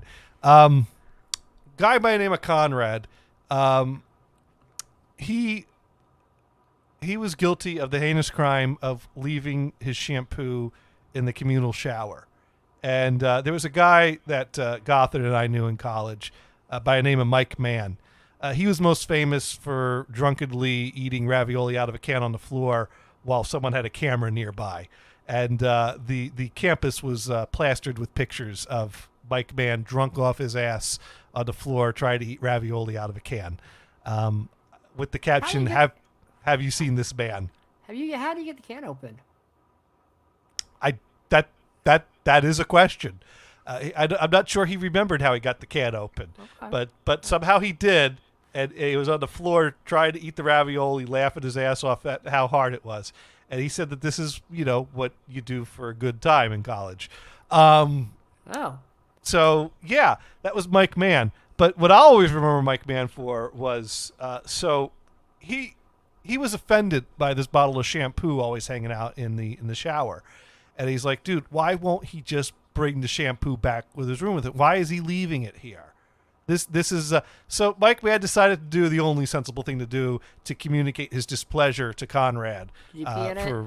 Yeah, he peed in the shampoo. Pee is such a horrible thing to do for shampoo. Yeah, you think about it, you could do so much more. You could put you could squeeze a bunch of Elmer's glue in there, shake it up. You could do, Elmer's glue is cool because, it'll stick to your hair, but you can wash it out. It's not going to be like... Yeah. He did shake it up. He peed in there and he shook it up. And he knew when Conrad was coming for another shower because Conrad's schedule was predictable. And so he made sure to be hanging out in the hallway nearby to observe the aftermath. And sure enough, Conrad came screaming out of the bathroom, not smelling very good. I would have liked you to put food coloring in it or something. Put a little bit of dye in there. I wouldn't have done the pee. Pee's unhygienic. Don't do that. Yeah. Doing right again. What? Mattress? Ew. And then goes, wait, Johnny was in my house. No, don't worry, Dune. It wasn't the shampoo. Oh. I guess the question is who uses the conditioner in that house. But no, never mind. Maybe it was a bottle of dog shampoo. Was it the green stuff? Because the green stuff's usually dog shampoo. Yeah, the Hertz dog shampoo. Maybe that's the bottle. I don't know. It was the middle of the night. The dogs had just barked at me. I was half paying attention. I don't know which bottle I peed in, but yeah. First of all, it means you have good aim. Honestly, you have to take the lid off and pee. No. Yeah, I don't know. I would have. Yeah, because swinging by the kitchen for a funnel was right out. The dogs would probably be, making quite a ruckus by then. So I had to make do with find the bottle with the widest opening. Happened to be the dog shampoo. Wow. Well. See, we would have never gotten to a fun improv like that if Brian were here. Well, maybe. We'd still be talking about mattresses. You think you would have gotten that far? We'd still be talking about plane crashes on Oak Island. Yes. Yes, we would. No, I never pulled these pranks. These are pranks I quietly observed other people pull. If I'm gonna pull pranks like that, I'm gonna do something that's not like unhygienic, dude. Okay, your hair's green for a day, you rinse it out. So your hair's stuck for about an hour. It's Elmer's glue. It comes right out. It's not a big deal. Apparently, my uncle had a minor disagreement with one of his college roommates. Because apparently the roommate was notorious for not buying shampoo before running out and then borrowing my uncle's shampoo. And my uncle kind of was getting sick and tired of being the source of this guy's shampoo. So he decided to take a shampoo bottle and fill it with like cooking oil and then just like leave it with his toiletries and stuff as if it was a normal bottle of shampoo that he uses regularly, but he had the real shampoo hidden someplace. And apparently the roommate's hair was quite shiny after the next shower. Wow. That's some zits on that head. Saying it's like, dude. Yeah. Cooking oil does not make a good shampoo, apparently. Better than urine, though. I'm just saying, given the option, if you had the urine bottle or the cooking oil bottle, and you had to wash your hair with one. I think I buy my own shampoo. Just saying. I go places I usually bring my own bottles of shampoo. Me too. Unless I'm in a hotel, then I steal their shampoo. And I've been on the same bottle of shampoo for like 10 years now. So, that's... You know what? That's environmentally conscious. No, actually, I do go through shampoo because I also shampoo the beard, So. Oh, there you go. There you go. Do you shampoo the cats? I got to shampoo the hair. I like not having claw marks up and down my arms. So, the cats are self-cleaning. They're self-cleaning. Yeah. They're always licking themselves. That's what they do. And then they cough up the hairballs. And then you get to clean that up. Yeah. They're like, Master, clean up the ball. Clean it up. Yep. Look who's the master. No, they just walk away, and then it disappears. Yeah, that sounds about right. That's what they do. All right. Well, I got the link for this trickle charger, so I'll have to grab one of those. And this gives me, at some point, I'll probably add an outlet to the exterior of the house. One of those. Oh, yeah, you use the heavy-duty metal-y ones with the little closey things. Yeah. Go over it. Well, those metal closey things are dated. Usually, it's like a plastic enclosure with a door that opens and closes these days. Really, the one I have is a metal-y thing on my deck that has a little heavy metal thing that you put over it. It clasps. It's hard to get out actually when you open it. But yeah, I got one of those. Yeah, well, I know on our deck, the house in Hillsborough we grew up, they had like the hingy metal covers. Yeah. But I think those are considered dated now. But I used to use that plug outlet to plug in the next door neighbor's Panasonic Dynamite 8-track player to crank some tapes from the deck over to the swing set. Wow. Okay. Yeah. There you go. Yeah. So my mom loved that because the 8-track player was right next to the sliding glass door to the kitchen, and the swing set was on the other side of the backyard, so I'd have that thing cranked up to 10. And your mom was jamming. Well, if she got sick of it, she'd start taking the tapes. So they're all on top of the refrigerator now? I got them back. Okay. She just wanted that music to stop for that period of time. Probably while she was grabbing the Excedrin Migraine. Well. Oh, wait. It's too soon to come full circle to the beginning. Oh, man. Yeah. You still have a couple minutes. We still have a couple minutes before we bring it back to Excedrin Migraine. Okay, so never mind. No, seriously. Is there a box now that you get for outside that you just clap over stuff now, or what? Yeah, I'm like a plastic enclosure with a door. Is the type of thing that I've seen. Yeah. Are they cold and weather resistant? You know what? Let's take a look at Lowe's and see what we could buy. Because this is what happens. Gators spend more money at Lowe's. You need more electrical appliances. Yeah. If I'm gonna have a place to plug in a trickle charger without running a cord out the window. Do you have to drill a hole in the wood, the brick stucco stuff outside, the brick outside? Well, no, actually, I have the plastic siding, and then underneath that is the original wooden siding. So I'd have to saw out a bunch of that to make a hole in the Are you gonna exterior twitch wall. yourself? Are you gonna twitch yourself making holes in the wall? No. Oh. Okay. All right. So basically, there's electrical box covers that are, full like. Well, they still make the metal ones, but they're more cap-like than the ones that I grew up with. Or they have whole plastic housings. Some of them, there's like plastic housing with a notch in the bottom, so you could have the cord coming out from it, and still have the thing covered. Here, why don't I share the window I'm looking at? Oh yes, you should share the window. Because that's more effective for the viewers. Here we go. So here's electrical boxes and covers.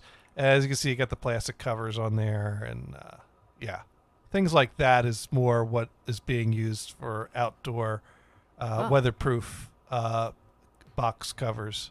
Okay. Oh, did they have like rubber seals around it to get the water and the cold out? I guess so. I'm not seeing rubber. Is this what you're gonna hook your Christmas lights up to, Gators? So when you decorate outside for Christmas? I guess I could put one up close to the front too. I didn't put Christmas lights up this past Christmas though. I was lazy. Well, it's okay. Just put a candle. Put the little electric menorahs in the window. You'll be fine. I feel like if I put Christmas lights out, it's like, hey, person across the street who's the only person that's going to see the front of my house, here's some lights for you to look at, which is a little weird, Excuse me, Gators. I go that way. I have no problem sticking up lights outside. I mean, I'm on a little short dead-end street. No one comes around here to look at the lights, so... That's because there's no lights out there for them to look at. I got my Christmas tree, and there's lights on that, and I can see that because it's inside the house, and I look at it every day, and it's near a window, so people can see that. Okay. I was just lazy. Maybe next holiday season I'll put some lights up. Or you could be one of those people that put the lights up all year round, and they're like the little LED ones, and you can't see that they're there, and then on Christmas you just turn them on. The thing is I didn't put up that many lights, so it looked kind of pathetic. And, to really put lights up that look good, you got to, get up on the ladder and go along you need the 5,000 lights the roof line. But to get up to the roof line, I'd have to get all the way up to the peak of the roof, and that's more the effort that I'm willing to put into putting lights up. Okay. That's fine. Or just put a blow-up snowman outside and some menorahs in the window, and you'll be fine. Yeah. Yeah. Let the cats play with the blow-up snowman first, though. Now, Dune pointing out they have solar car tenders, but Sparky says that he doesn't think they work that great. Well, technically, if I plug in a trickle charger to my power on the house, it is a solar-powered one at that point. Wow. So, yeah, because I got the solar panels on the roof.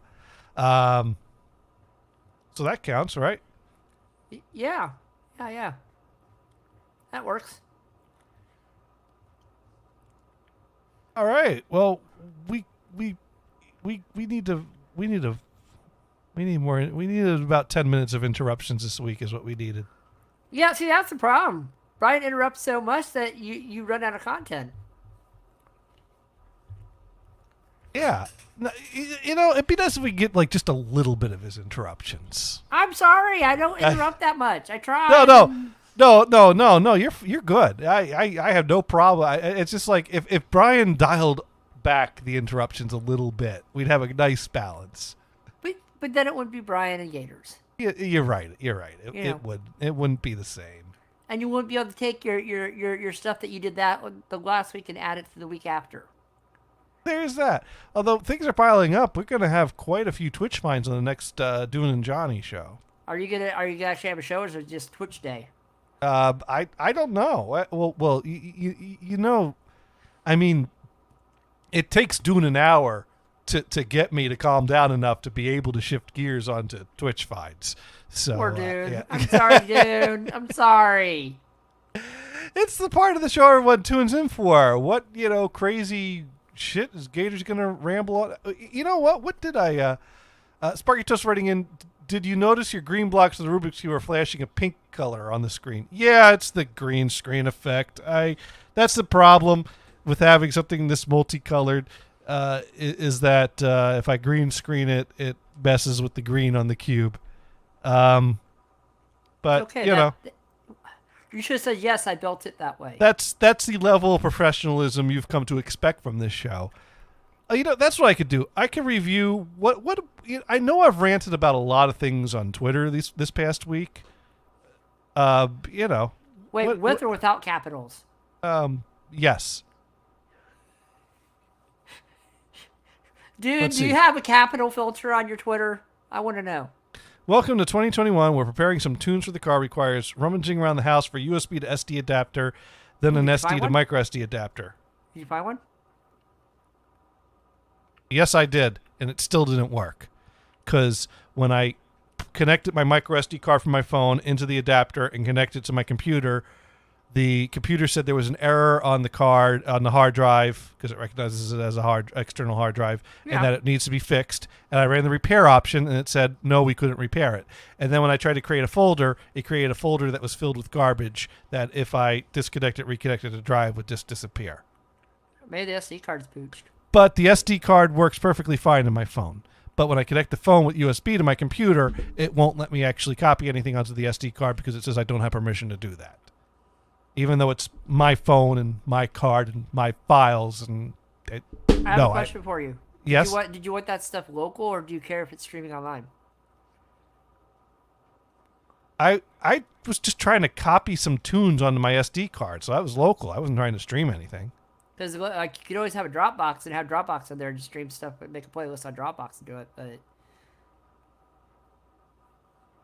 I guess I could copy stuff from the Dropbox, get the Dropbox at my phone, and tell it to download the files through the SD card.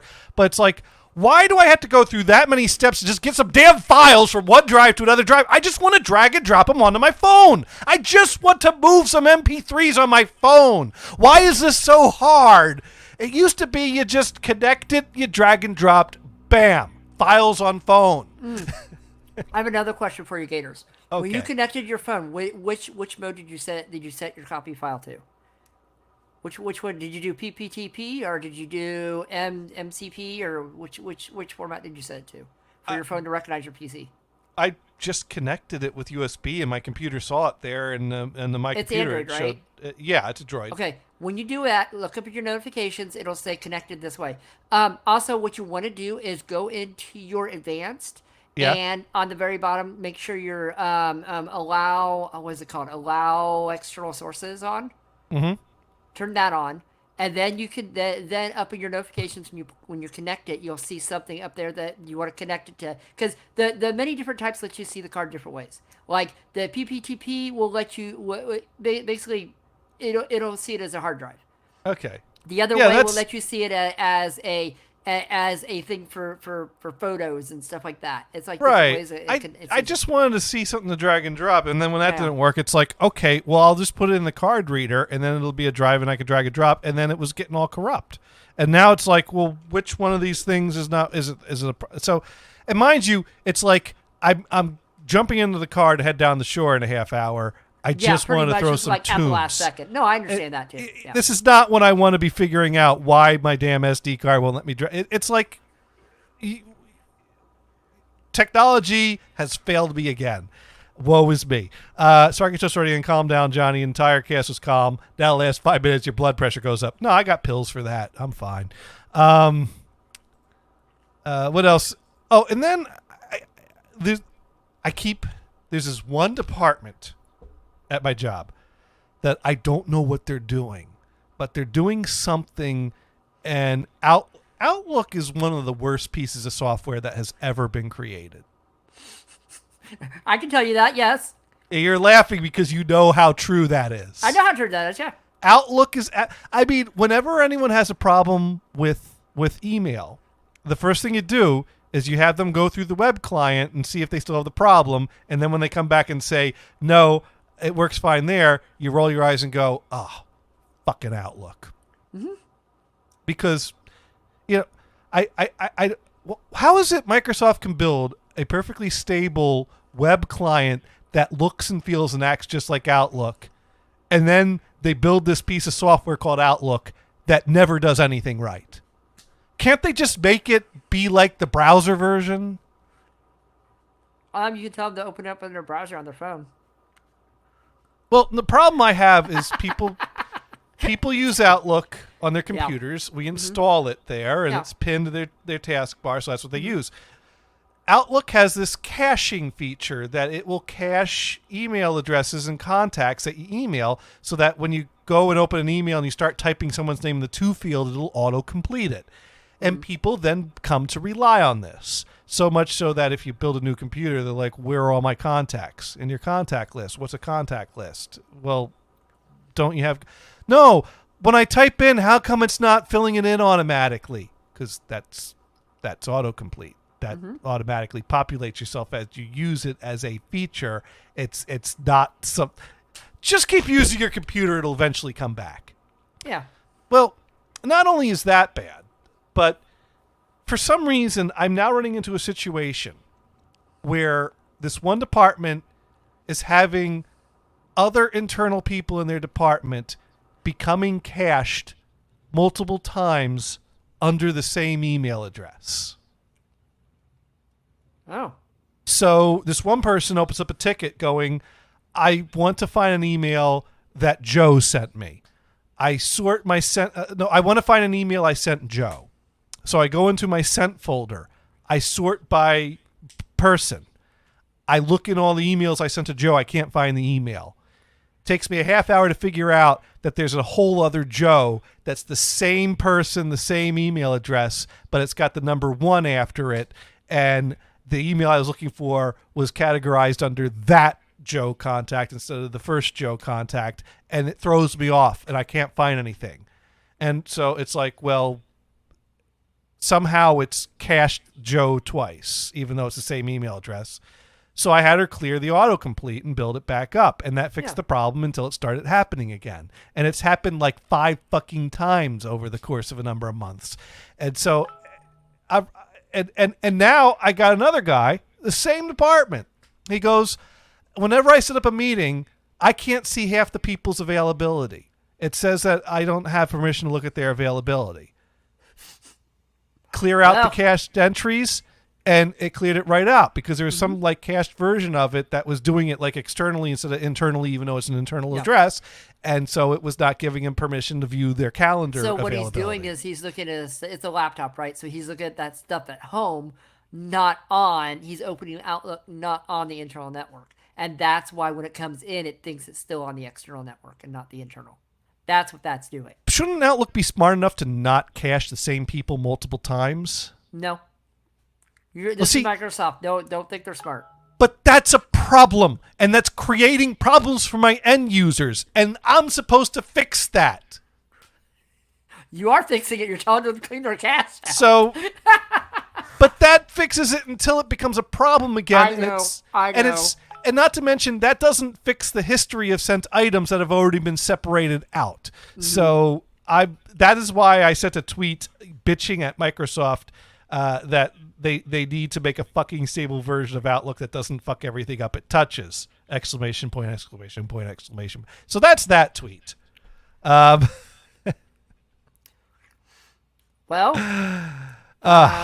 So yeah, that's basically at this point I assigned the ticket to the next group up with explicit instructions. I've done everything I can for this ticket. Don't you dare send it back to me. And I never do that. And I decided this is my one free pass I'm giving myself to say, you fix it and don't give it back to me. Because that always happens to me. I'm always like on the top of the help desk chain. And so tickets come up to me.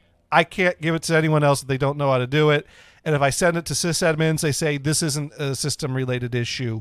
You fix it. So I've decided, no, I'm giving it to system admins and I'm not letting them send it back to me. So. Wow. So now it's sitting in sysadmin limbo. They'll get to it on Monday, right? Today's Monday. Next Monday. Yeah, that's it. Next Monday. They'll fix it on a Monday because several Mondays have passed at this point. But anyways, look at that. Oh, what? We have come to the end of another. Insert title here. But, we do try to be educational here. And I think we have educated people a lot. So Mars, what have you learned this week? You know the difference between white and yellow light bulbs. And I've learned that I need to buy floodlights for my ceiling fan to cut down on the strobing effect off of my ceiling. And I've also learned about a good trickle charger I could buy to get a battery to not die in the car I don't drive that often. Get the big green battery. The big green battery. That too. Sparky Toaster writes in, I learned that Johnny had a crazy girl chase him on his bike. I know!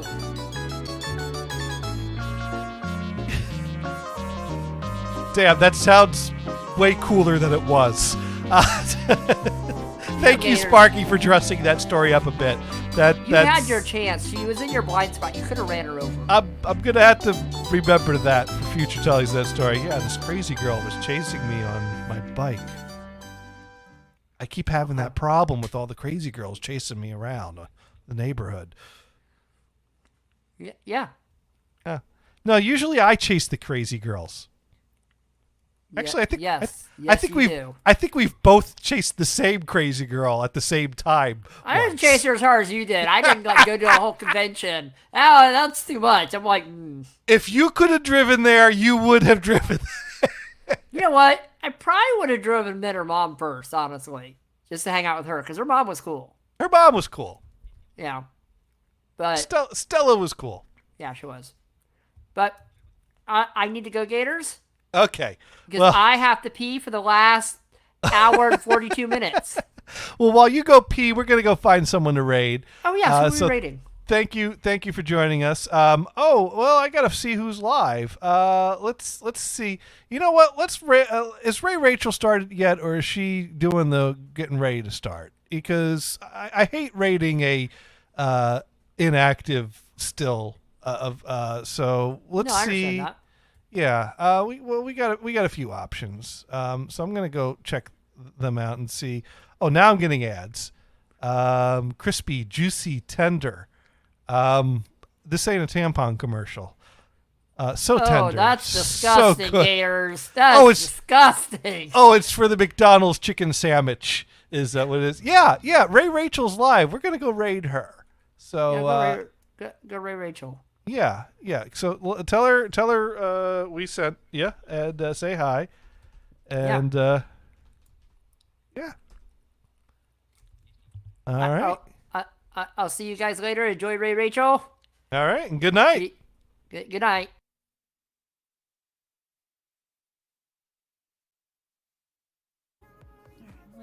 And we've raided.